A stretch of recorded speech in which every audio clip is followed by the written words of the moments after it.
Amis cinophiles, bonjour. Alors, deux choses importantes juste avant de commencer cette vidéo qui sera dédiée aux achats donc de billets d'avion pour partir en voyage en Chine.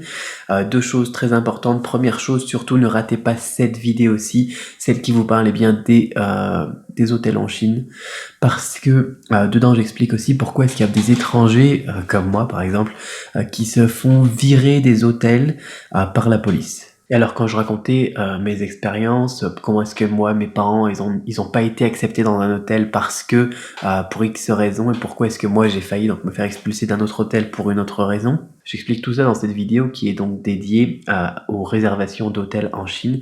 Et j'ai été surpris de voir qu'en quelques heures seulement, j'ai déjà reçu des commentaires sur YouTube, sur Facebook, par email, par Twitter, non pas par Twitter je pense.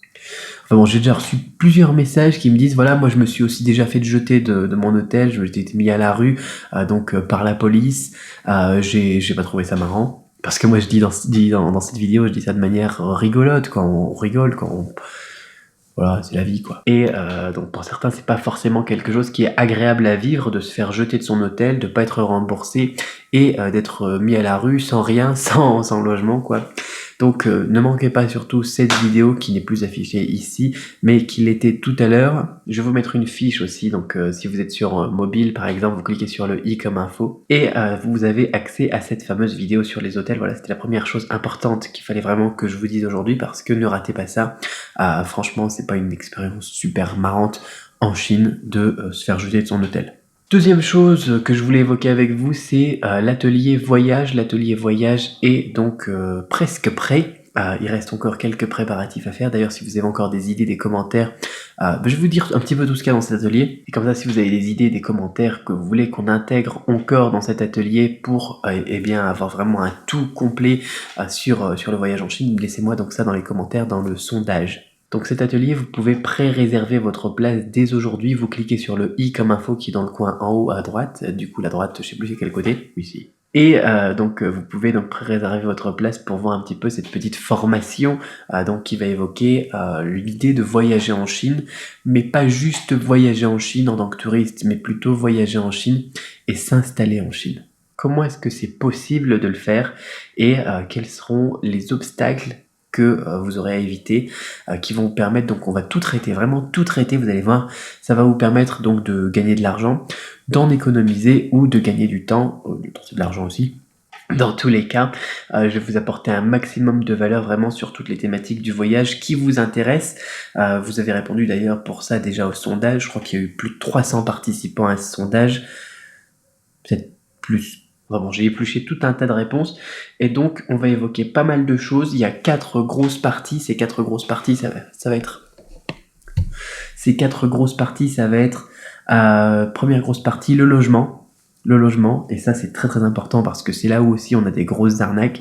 Donc au bout d'un moment, forcément, on va quitter son hôtel et on va chercher un logement pour s'installer, que ça soit pour 3 mois ou 1 an, 2 ans, 3 ans. Donc là, on va tout évoquer au niveau du logement, de la recherche du logement à l'installation, le contrat, la caution, comment est-ce qu'on paye, où sont les arnaques, où sont les problèmes, où sont les difficultés, l'enregistrement à la police aussi dès qu'on se met à son compte, dès qu'on sort de l'hôtel, parce que quand on est dans l'hôtel, en fait, on est déclaré à la police par l'hôtel, et dès qu'on va loger par soi-même, par ses propres moyens, il faut aller le faire soi-même. Enfin, on va vraiment tout voir de A à Z, des recours en cas de conflit, en passant par les cafards, on va vraiment tout évoquer. Mon vécu, le vécu aussi des personnes bien que je connais ici en Chine, 10 années d'expérience, plus bien évidemment aussi tous les témoignages que j'ai pu recueillir sur depuis le temps quoi. Donc vraiment le logement de A à Z. Je vais pas vous donner tout le détail, mais comme ça vous inspire. Si jamais il y a des choses que vous voulez savoir absolument, vous le mettez dans le sondage qui est en dessous.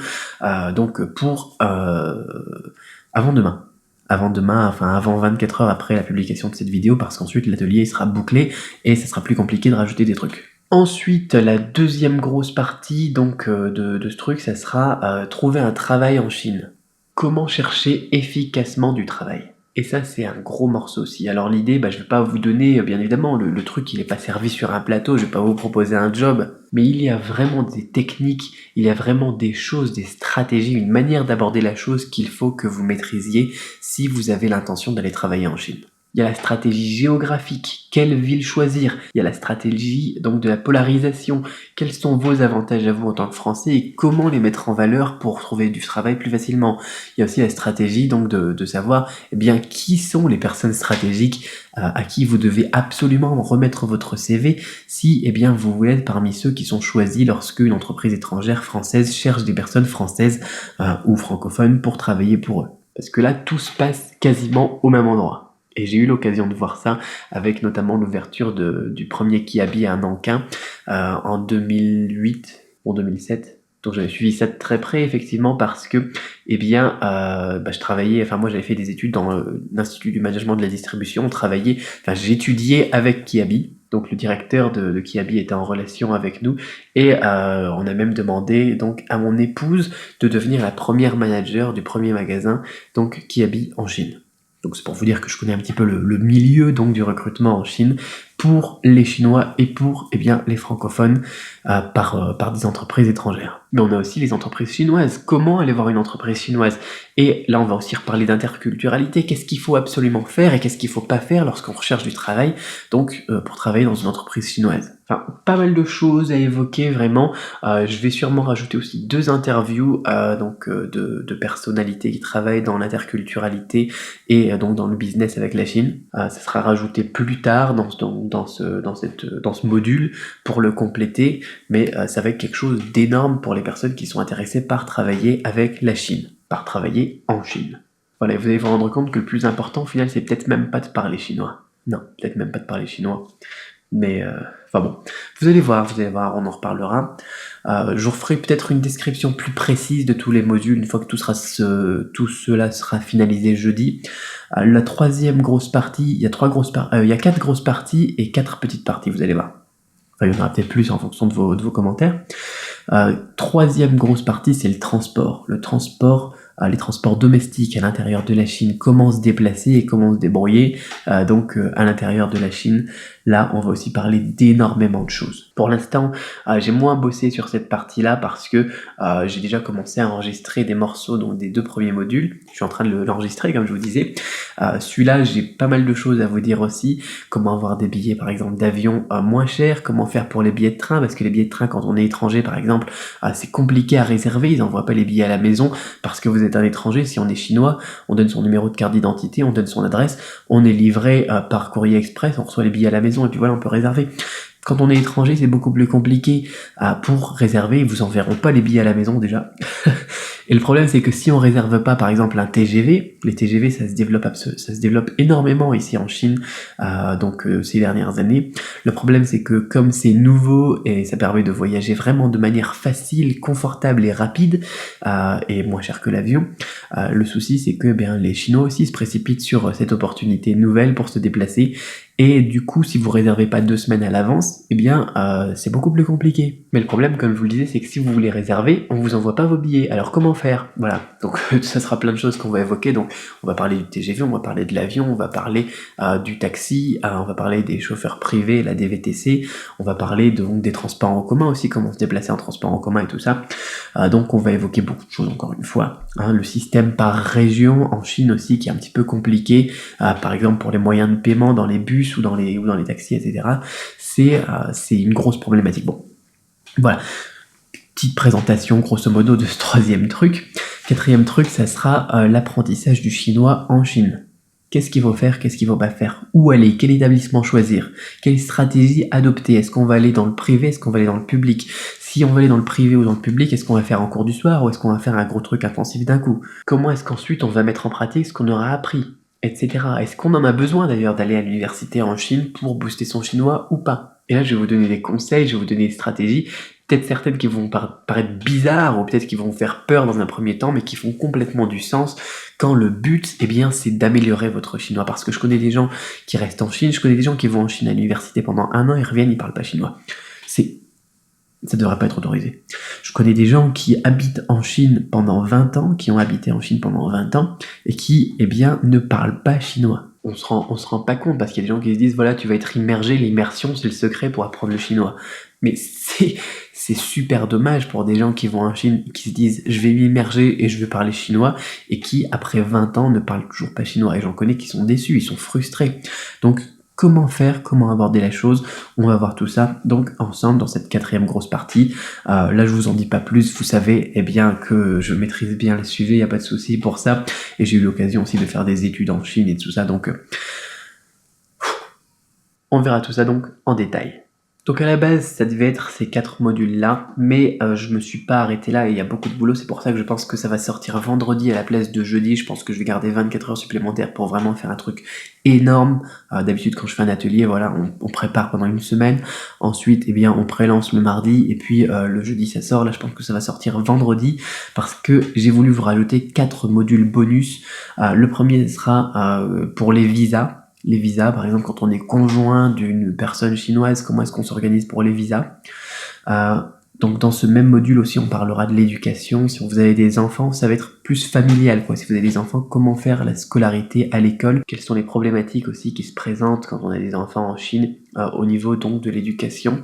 C'est aussi un sujet qui me touche beaucoup. On en reparlera aussi donc dans les prochaines vidéos et spécifiquement dans une petite dizaine de jours aussi. Un autre module sur le Kung Fu en Chine, c'est quelque chose qui vous intéresse beaucoup, on en a déjà parlé, on a fait des stages aussi, j'ai accompagné des personnes donc aussi au temple Fawang à Zhengzhou ici, donc plus au nord. Avec Yoni du blog Kung Fu Tradition, on avait fait ça en juillet, c'était un truc énorme, enfin bon, pour le Kung Fu en Chine, il y a aussi pas mal de questions, donc là je vais demander à Yoni d'intervenir, ça sera sûrement un module en MP3, dans lequel il vous donnera toutes ses meilleures astuces.